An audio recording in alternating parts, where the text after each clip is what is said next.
हर हर महादेव दोस्तों, आज मैं आपके लिए लेके आई हूँ सोमवार व्रत कथा। सोमवार के व्रत को लेकर मान्यता है कि इस व्रत को करने से भगवान शिव अपने भक्तों की मुराद जल्दी पूरा करते हैं।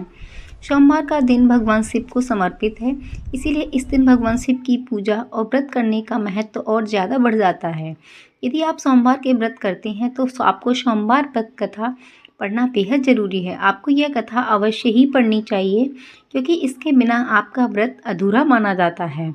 आइए शुरुआत करते हैं हम सोमवार व्रत कथा की। बोलिए गौरी शंकर की जय। हर हर महादेव। देवों के देव महादेव बहुत ही भोले माने जाते हैं, इसीलिए उनका एक नाम भोलेनाथ भी है। पौराणिक मान्यता के अनुसार भगवान शंकर को प्रसन्न करने के लिए किसी भी तरह के खास विशेष पूजन की आवश्यकता नहीं होती है, क्योंकि कहा जाता है कि वह तो भोले हैं और भक्त के मन की गई क्षणिक मात्र की भक्ति से भी वह प्रसन्न हो जाते हैं। अगर आप भी शिव की भक्ति और कृपा पाने के लिए वह सावन के सोमवार या हर महीने के सोमवार का व्रत करते हैं तो इस कथा से भोलेनाथ को प्रसन्न कर सकते हैं। इस कथा को अवश्य सुनें। एक बार किसी नगर में एक साहूकार रहता था। उसके घर में धन की कोई कमी नहीं थी, लेकिन उसके कोई संतान न होने के कारण वह बहुत दुखी रहता था। संतान प्राप्ति के लिए वह हर सोमवार को व्रत रखता था और पूरी श्रद्धा के साथ शिव मंदिर जाकर भगवान शिव और माता पार्वती की पूजा अर्चना करता था। उसकी भक्ति देखकर एक दिन माँ पार्वती प्रसन्न होकर भगवान शिव से साहूकार की मनोकामना पूर्ण करने के लिए निवेदन किया।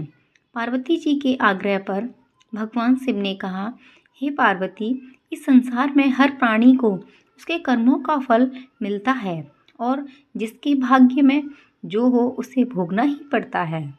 लेकिन पार्वती जी ने साहूकार की भक्ति देखकर उसकी मनोकामना पूर्ण करने की इच्छा व्यक्त की। माता पार्वती के आग्रह पर शिवजी ने साहूकार को पुत्र प्राप्ति का वरदान तो दिया, लेकिन उन्होंने बताया यह बालक केवल 12 वर्ष तक ही जीवित रहेगा। माता पार्वती और भगवान शिव की बातचीत को साहूकार सुन रहा था, इसीलिए उसे ना तो इस बात की खुशी थी और ना ही दुख। वह पहले की भांति शिवजी की पूजा करता रहा। कुछ समय के बाद साहूकार की पत्नी ने एक पुत्र को जन्म दिया। वह बालक बहुत 11 वर्ष का हुआ तो उसे पढ़ने के लिए काशी भेज दिया गया। साहूकार ने पुत्र के मामा को बुलाकर उसे बहुत सारा धन देते हुए कहा कि तुम इस बालक को काशी विद्या प्राप्ति के लिए ले जाओ। तुम लोग रास्ते में यज्ञ कराते जाना और ब्राह्मणों को भोजन दक्षिणा दान देते हुए जाना। दोनों मामा भांजे इसी तरह यज्ञ कराते और ब्राह्मणों को दान दक्षिणा देते काशी नगरी निकल पड़े। इस दौरान रात में एक नगर पड़ा, जहां नगर के राजा की कन्या का विवाह था। लेकिन उस दिन जिस राजकुमार से उसका विवाह होने वाला था वह एक आंख से काना था। राजकुमार के पिता ने अपने पुत्र के काना होने की बात को छुपाने के लिए सोचा, क्यों ना उसने साहूकार के पुत्र को दूल्हा बनाकर राजकुमारी से विवाह करा दूं। विवाह के बाद इसको धन देकर विदा कर दूंगा और राजकुमारी को अपने नगर ले जाऊंगा। लड़के को दूल्हे के वस्त्र पहनाकर राजकुमारी से विवाह करा दिया गया। साहूकार का पुत्र ईमानदार था, उसे यह बात सही नहीं लगी। ये उसने अवसर पाकर राजकुमारी के दुपट्टे पर लिखा कि तुम्हारा विवाह तो मेरे साथ हुआ है, लेकिन जिस राजकुमार के साथ तुम्हें भेजा जाएगा वह एक आंख से काना है। मैं तो काशी पढ़ने जा रहा हूँ।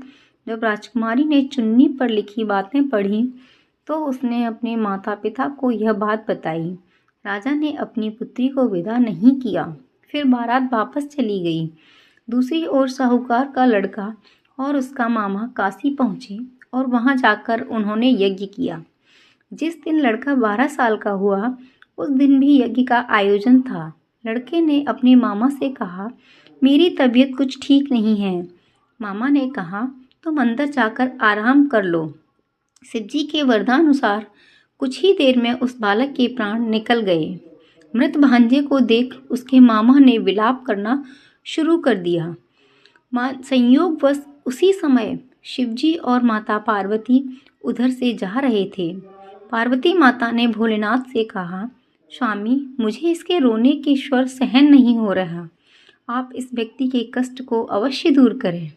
जब शिवजी मृत बालक के समीप गए तो वह बोले कि यह उसी साहूकार का पुत्र है जिसे मैंने 12 वर्ष की आयु का वरदान दिया था।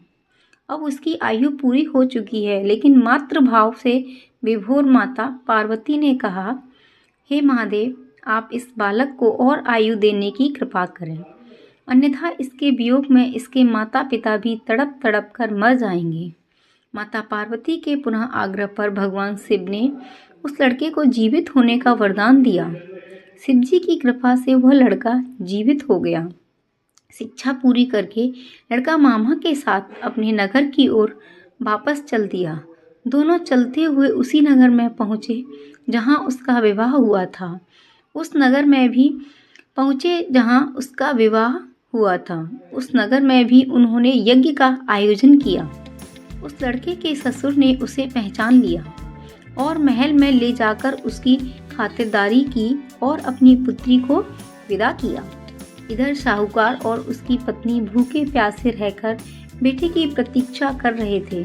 उन्होंने प्रण कर रखा था कि यदि उन्हें अपने बेटे की मृत्यु का समाचार मिल गया तो वह भी प्राण त्याग देंगे, परंतु अपने बेटे के जीवित होने का समाचार पाकर वह बेहद प्रसन्न हुए। उसी रात भगवान शिव ने साहूकार के स्वप्न में आकर कहा, हे श्रेष्ठी, मैंने तेरे सोमवार के व्रत करने और व्रत कथा सुनने से प्रसन्न होकर तेरे पुत्र को लंबी आयु प्रदान की है। इसी प्रकार जो व्यक्ति सोमवार का व्रत करता है या कथा सुनता है और पढ़ता है, उसके सभी सुख दुख दूर होते हैं और सभी मनोकामनाएं पूर्ण होती हैं।